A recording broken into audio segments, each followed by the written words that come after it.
After 24 years together, she came home from a work conference and told her husband she had slept with another man. She did not cry, she did not blame alcohol, and she did not ask for forgiveness immediately.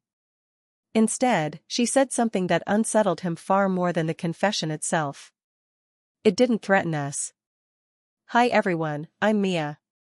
Thank you for being here. Tonight's story is about pride, masculinity, and the quiet violence of hearing the person you love redefine betrayal in real time. It's about what happens when the act hurts, but the explanation cuts deeper. Let me tell you about Andrew. Andrew was 45 years old and had been married to Melissa for just over 2 decades.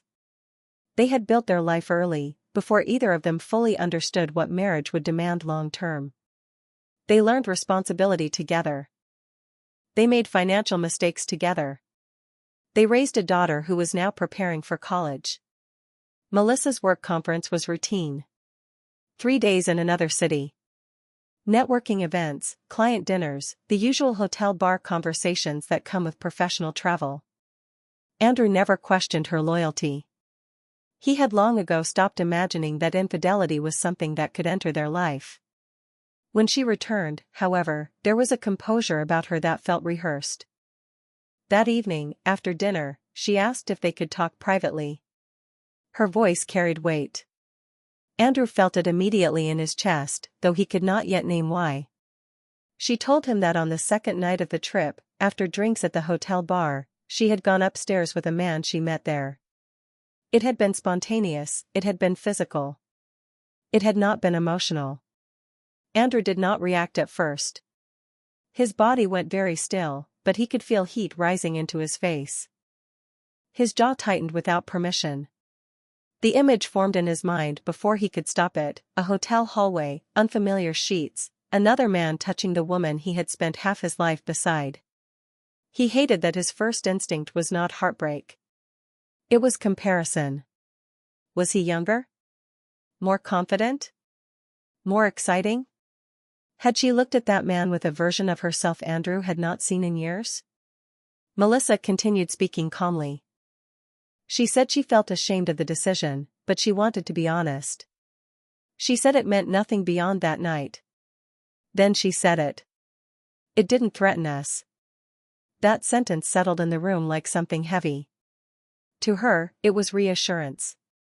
To Andrew, it sounded like dismissal. He stared at her, trying to understand how something that felt so destabilizing to him could be categorized as harmless in her mind. If it did not threaten them, then what did their vows actually protect? He asked her whether she loved the other man. She said no immediately. He asked if she planned to contact him again. She said no. He asked if she would have told him if he had never asked. She said yes, because secrecy would have been worse. That word, secrecy, echoed. For the next several days, Andrew functioned normally on the outside. He went to work. He answered emails. He nodded in meetings. But internally, he replayed the scene over and over. The humiliation felt physical. It sat in his stomach and refused to move. 2 nights later, he stood alone in their bedroom staring at the closet. He pulled a suitcase down from the top shelf and set it on the bed. He opened it, then closed it again. Leaving would have been decisive. It would have preserved pride. It would have given him a clean narrative to follow. Staying required something far less satisfying. He did not pack the suitcase. Instead, he found himself watching Melissa in subtle ways. He noticed how she moved through the kitchen. How she checked her phone. How she laughed at something on television.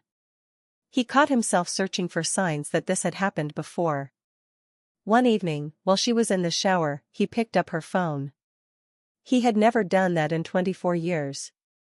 His hands felt unsteady, and he hated the version of himself that felt compelled to check. There was nothing suspicious. No hidden messages.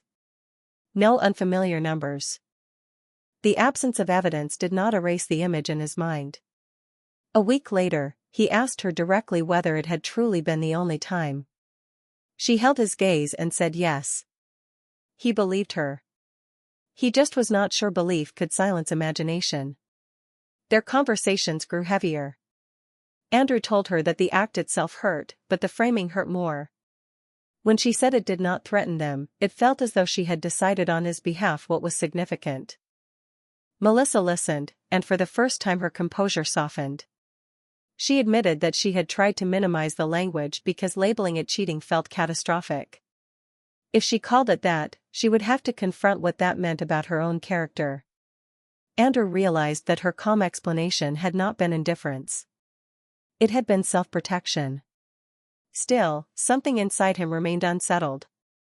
He struggled with the idea that she could separate physical intimacy from emotional loyalty so cleanly. He had always believed the two were intertwined. One evening, after a long silence at the dinner table, Andrew said something he had not admitted even to himself. "I think what bothers me most," he said slowly, "is that you decided it didn't threaten us. You made that judgment alone." Melissa's expression shifted. She acknowledged that in trying to reassure him, she had unintentionally reduced the gravity of what he was feeling. Over the next month, they began speaking about parts of their marriage they had neglected. Not in a defensive way, but honestly. Melissa admitted that she had felt invisible at times, not unloved, but unnoticed. Andrew admitted that he had retreated into routine, mistaking stability for connection.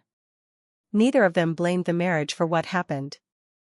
The decision had been hers alone. But both recognized that complacency had created emotional distance neither had addressed.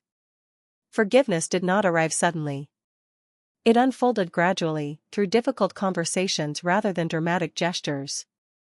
Andrew eventually understood something uncomfortable. The act had wounded his pride.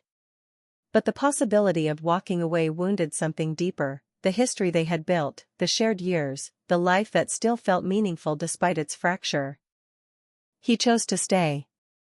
Not because it didn't count, but because leaving would have allowed pride to make the final decision. This story is not about redefining cheating to make it easier to accept. It is about what happens when two people in a long marriage confront the difference between impact and intention. Melissa believed that emotional attachment would have been the true betrayal. Andrew believed that physical intimacy alone crossed the line.